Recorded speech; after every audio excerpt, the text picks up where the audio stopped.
ಮನೆಯಲ್ಲಿನ ಮಾತುಕತೆ ಮಾತೃಭಾಷೆಯಲ್ಲೇ ಆಗಬೇಕು.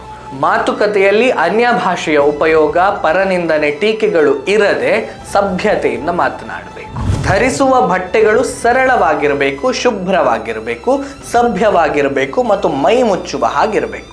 ನಮ್ಮ ಪರಂಪರೆಗೆ ಅನುಗುಣವಾಗಿ ಕೂಡ ಇರಬೇಕು. ನಮ್ಮ ಮನೆ ಆದರಾಲಯವಾಗಬೇಕು. ಮನೆಯ ಎಲ್ಲ ಸದಸ್ಯರ ಚಿಂತನೆ ಸಮಾಜಮುಖಿಯಾಗಿರಬೇಕು. ಮನೆಯೇ ಸೇವಾಲಯವಾಗಬೇಕು.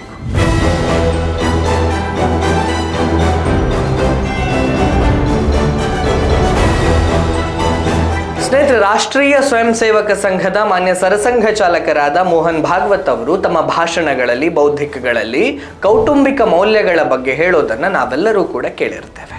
ಈ ಕೌಟುಂಬಿಕ ಮೌಲ್ಯಗಳು ಮನೆಯ ಅಂತಃಸತ್ವವನ್ನು ಹೆಚ್ಚಿಸುತ್ತದೆ ಅನ್ನೋದರಲ್ಲಿ ಎರಡು ಮಾತಿಲ್ಲ.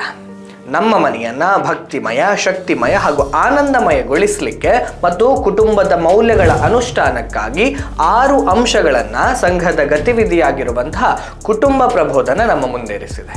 ಅದುವೇ ಭಜನೆ, ಭೋಜನ, ಭಾಷೆ, ಭೂಷಣ, ಭವನ ಮತ್ತು ಭ್ರಮಣ ಅಂದರೆ ಪ್ರವಾಸ. ಅವುಗಳ ಬಗ್ಗೆ ಒಂದಷ್ಟು ವಿಚಾರಗಳನ್ನು ಇವತ್ತಿನ ಸಂಘದಂಗಳದಲ್ಲಿ ತಿಳಿಸುವ ಪ್ರಯತ್ನವನ್ನ ಮಾಡ್ತಾ ಇದ್ದೇನೆ. ಭಜನೆ. ಪ್ರತಿನಿತ್ಯ ಮನೆಯವರೆಲ್ಲರೂ ಒಟ್ಟಿಗೆ ಸೇರಿ ದೇವರ ಮುಂದೆ ದೀಪ ಹಚ್ಚಿ ಭಜನೆ ಮತ್ತು ಚಿಂತನೆಯನ್ನ ಮಾಡಬೇಕು. ಮೊದಲು 3 ಬಾರಿ ಓಂಕಾರ, 15ರಿಂದ 20 ನಿಮಿಷ ಭಜನೆ, ಸ್ತೋತ್ರ ಪಠಣ, ಮನೆತನದ ಹಿರಿಯರ ಸಾಧನೆಗಳ ಬಗ್ಗೆ ಮಾಹಿತಿ, ಪ್ರೇರಕ ಪ್ರಸಂಗಗಳು ಇತ್ಯಾದಿ. ಸ್ವಲ್ಪ ಹೊತ್ತು ಸದ್ವಿಚಾರ. ಇದು ಮನೆಯನ್ನ ಭಕ್ತಿ ಪ್ರಧಾನವಾಗಿಸುತ್ತದೆ. ಎರಡನೆಯದು ಭೋಜನ. ಅನ್ನವನ್ನ ಬ್ರಹ್ಮ ಎಂದು ಕರೆಯಲಾಗುತ್ತೆ. ತಿಂದಂತ ಆಹಾರದ ಒಂದು ಭಾಗ ಮನುಷ್ಯನ ಮನಸ್ಸಾಗಿ ಪರಿಣಮಿಸ್ತದೆ ಅನ್ನುವಂಥದ್ದು ಉಪನಿಷತ್ತಿನ ಸಂದೇಶ.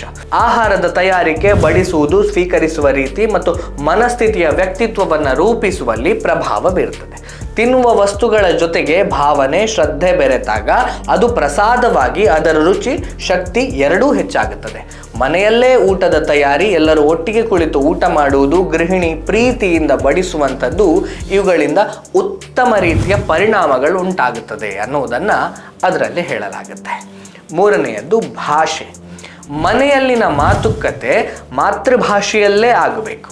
ಮಾತುಕತೆಯಲ್ಲಿ ಅನ್ಯ ಭಾಷೆಯ ಉಪಯೋಗ, ಪರನಿಂದನೆ, ಟೀಕೆಗಳು ಇರದೆ ಸಭ್ಯತೆಯಿಂದ ಮಾತನಾಡಬೇಕು. ನಮ್ಮ ಭಾಷೆಯ ಸಂಬಂಧ ಸೂಚಕ ಪದಗಳನ್ನು ತಿಳಿದು ಬಳಸಬೇಕು. ಎಲ್ಲ ದಾಖಲೆಗಳಲ್ಲೂ ಸಹಿ ಮಾತೃಭಾಷೆಯಲ್ಲಿ ಇರುವಂತೆ ಪ್ರಯತ್ನಿಸಬೇಕು.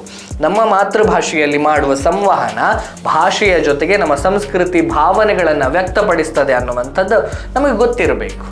ಭಾಷೆಯನ್ನ ಹೆಚ್ಚಾಗಿ ಬಳಸುವುದರಿಂದ ಹೊಸ ಹೊಸ ಪದಗಳ ಪರಿಚಯ ಆಗುವುದರ ಜೊತೆಗೆ ಭಾಷೆಯೂ ಕೂಡ ಉಳಿಲಿಕ್ಕೆ ಸಾಧ್ಯ ಇದೆ. ಹಾಗಾಗಿ ನಮ್ಮ ಮನೆಯಿಂದ ಆರಂಭಿಸಿ ಸಾಧ್ಯವಿರುವ ಎಲ್ಲೆಡೆಯೂ ಕೂಡ ನಮ್ಮ ಮಾತೃಭಾಷೆಯಲ್ಲೇ ವ್ಯವಹರಿಸುವಂಥದ್ದು ಅತ್ಯಂತ ಉತ್ತಮವಾದಂತಹ ಸಂಗತಿ.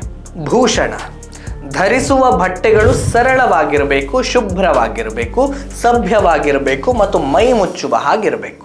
ನಮ್ಮ ಪರಂಪರೆಗೆ ಅನುಗುಣವಾಗಿ ಕೂಡ ಇರಬೇಕು. ಮನೆಯ ಕಾರ್ಯಕ್ರಮಗಳಲ್ಲಿ, ಧಾರ್ಮಿಕ ಕಾರ್ಯಕ್ರಮಗಳಲ್ಲಿ, ದೇವಸ್ಥಾನಕ್ಕೆ ಹೋಗುವಾಗ ನಮ್ಮ ಪರಂಪರೆಯ ಉಡುಪುಗಳನ್ನು ಧರಿಸುವುದರ ಬಗ್ಗೆ ಆಗ್ರಹವಿರಬೇಕು. ನಮ್ಮ ಉಡುಪು ನಮ್ಮ ಕುಟುಂಬದ ಗೌರವವನ್ನು ಹೆಚ್ಚಿಸುವ ಹಾಗಿರಬೇಕೇ ಹೊರತು ನಮ್ಮ ಕುಟುಂಬದ ಬಗ್ಗೆ ತಪ್ಪು ಭಾವನೆಯನ್ನು ನೀಡುವ ಹಾಗಿರಬಾರದು. ವ್ಯಕ್ತಿತ್ವ ವೃದ್ಧಿಸುವ ಹಾಗಿರಬೇಕು. ಭವನ. ಕೇವಲ ವಾಸ್ತು ಆಧಾರಿತ ಕಟ್ಟಡ, ಅದರೊಳಗಿರುವಂತಹ ಸಕಲ ವಿಧವಾದಂತಹ ಸೌಕರ್ಯಗಳಿಂದ ಒಂದು ಮನೆ ಅಂತ ಅನ್ನಿಸುವುದಿಲ್ಲ.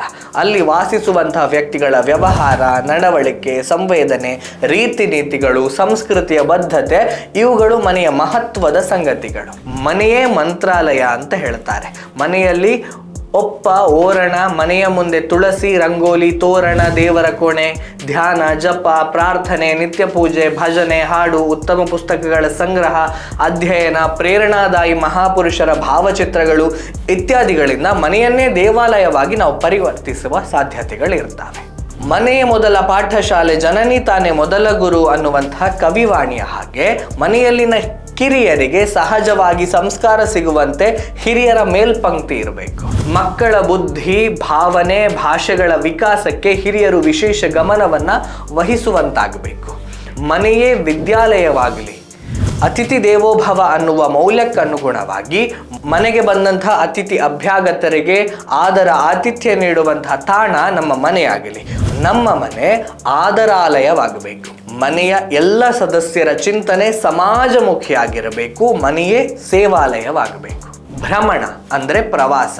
ದೇಶ ತಿರುಗು ಕೋಶ ಓದು ಅನ್ನುವಂತಹ ನಾಣ್ಣುಡಿಯ ಹಾಗೆ ನಮ್ಮ ದೃಷ್ಟಿ ವಿಶಾಲವಾಗಬೇಕಾದ್ರೆ ಹೊರ ಜಗತ್ತನ್ನ ಹತ್ತಿರದಿಂದ ನೋಡಬೇಕು. ಹಾಗಾಗಿ ವರ್ಷಕ್ಕೆ ಒಮ್ಮೆಯಾದರೂ ಕೂಡ ಮನೆಯವರೆಲ್ಲರೂ ಒಟ್ಟಾಗಿ ತೀರ್ಥಕ್ಷೇತ್ರಗಳಿಗೆ, ಚಾರಿತ್ರಿಕ ಮಹತ್ವದ ಪ್ರೇರಣಾ ಸ್ಥಳಗಳಿಗೆ ಪ್ರವಾಸವನ್ನು ಹೋಗುವ ಅಭ್ಯಾಸವನ್ನು ಬೆಳೆಸಿಕೊಳ್ಳಬೇಕು. ಇದರಿಂದ ನಮ್ಮ ದೇಶದ ವೈವಿಧ್ಯತೆ, ಸಾಂಸ್ಕೃತಿಕ ಮಹಾನತೆಯ ಜೊತೆಗೆ ವಿವಿಧ ಬಗೆಯ ಜನಗಳ ರೀತಿ ನೀತಿಗಳು, ನಡವಳಿಕೆಗಳನ್ನು ತಿಳಿಯುವುದಕ್ಕೆ ಅನುಕೂಲವಾಗುತ್ತದೆ. ಪ್ರವಾಸ ಮೋಜಿಗಾಗಿ ಅಲ್ಲ, ಅದು ಜೀವನಾನುಭವ ಹಾಗೂ ಪ್ರೇರಣೆಗಾಗಿ ಅನ್ನುವಂಥ ಅಂಶವನ್ನು ನಾವು ನೆನಪಿನಲ್ಲಿಟ್ಟುಕೊಳ್ಬೇಕು. ಈ ಎಲ್ಲ 6 ಅಂಶಗಳು ನಮ್ಮೆಲ್ಲರ ಮನೆಗಳಲ್ಲಿ ಅನುಷ್ಠಾನಗೊಳಿಸೋಣ, ಮನಗಳನ್ನು ಬೆಳಗಿಸೋಣ ಅಂತ ಹೇಳ್ತಾ ಇವತ್ತಿನ ಸಂಚಿಕೆಯನ್ನು ಮುಕ್ತಾಯಗೊಳಿಸ್ತಾ ಇದ್ದೇನೆ. ಮುಂದಿನ ಸಂಚಿಕೆಯಲ್ಲಿ ಇನ್ನೊಂದು ವಿಚಾರದ ಜೊತೆಗೆ ನಿಮ್ಮ ಮುಂದೆ ಬರ್ತೇನೆ. ಅಲ್ಲಿಯವರೆಗೆ ನಮಸ್ಕಾರ.